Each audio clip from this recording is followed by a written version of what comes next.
Hi, my name is Umberto Mucci, and this is We the ItaliaNews, a podcast about Italy during coronavirus times.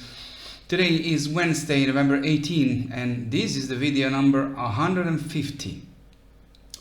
I started these videos on the second day of the Italian lockdown last March, and nobody could expect that after 150 videos we'd still be here, all of us, in this crazy situation on both sides of the ocean, or better, all over the world.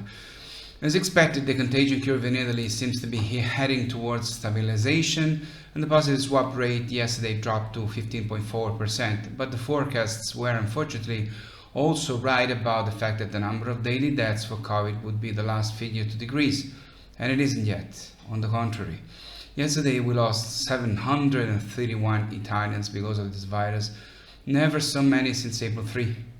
Italy, unfortunately, is third in the world for lethality rate. That is how many people die of COVID every 100 discovered cases. According to the official data, which are not exactly the ones that are true to me in China and Russia and other places of the world. Anyway, according to the official data, Mexico is in the first place in the world with almost 10 dead people for every 100 who have contracted the virus.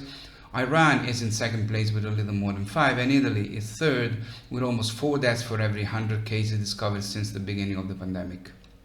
The president of the Abruzzo region has decided that starting from today, Abruzzo will be a red zone, the one where the risk of contagion is considered higher and where restrictions on movements are more severe.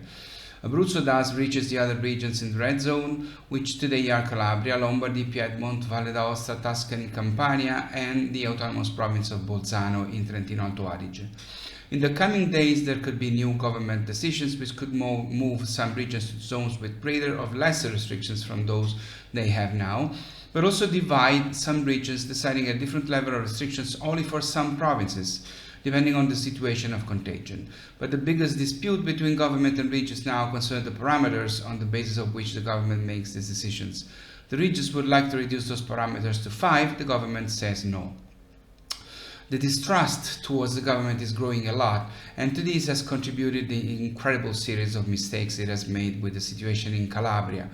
In this beautiful southern region, for years now, healthcare, which constitutes almost 80% of the budget of each region, is in the hands of an extraordinary commissioner because there have been so many irregularities, corruption, and wastage of money, and citizens are granted insufficient assistance.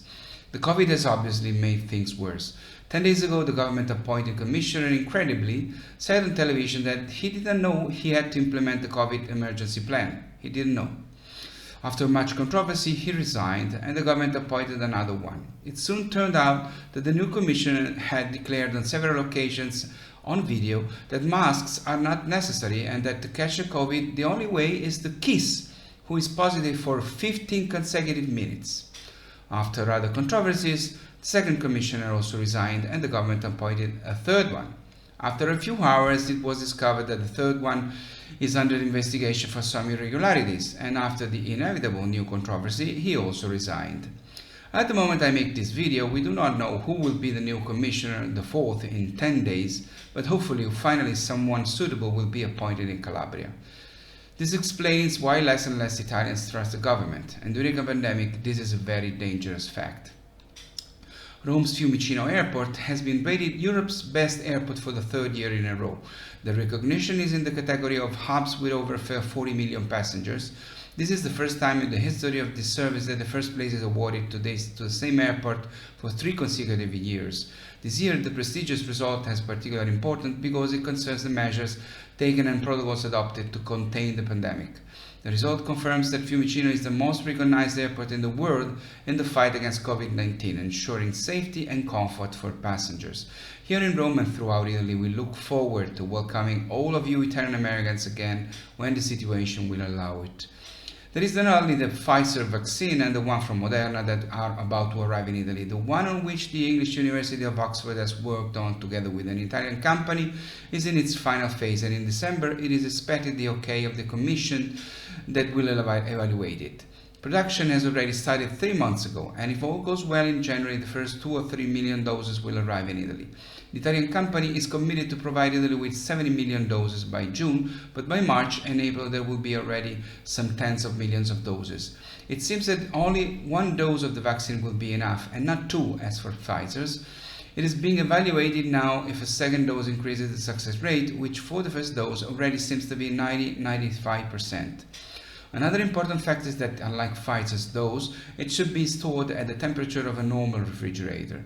But talking about vaccines, Italians seem skeptical or at least cautious about their effectiveness. According to a survey, 16% say they will not do the vaccine if it will be available in 2021, and 42% will wait to understand its effectiveness. Only a third of the sample interviewed answered that it will certainly do it as soon as possible. If you want to know, I am among those.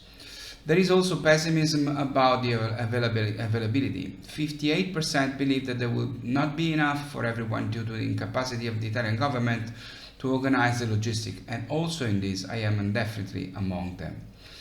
Naples is in great difficulty at the moment. The COVID circulates quickly and the hospitals are full.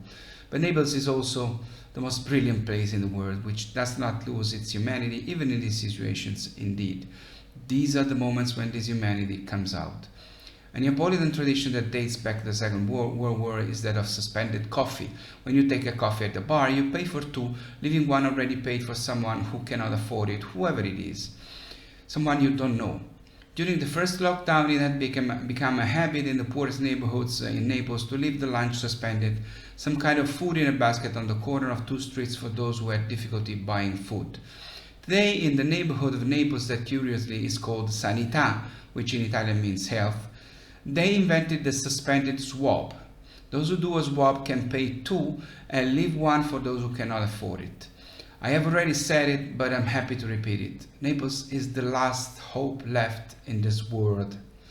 Naples is an incredible place with all its many problems, but also with its simply wonderful humanity. Now it's all for now, it's all for today. I'll see you on Friday. Please, once again, please stay safe, take care of yourselves, protect yourselves. My name is Umberto Mucci. This was We the ItaliaNews. Ciao from Rome.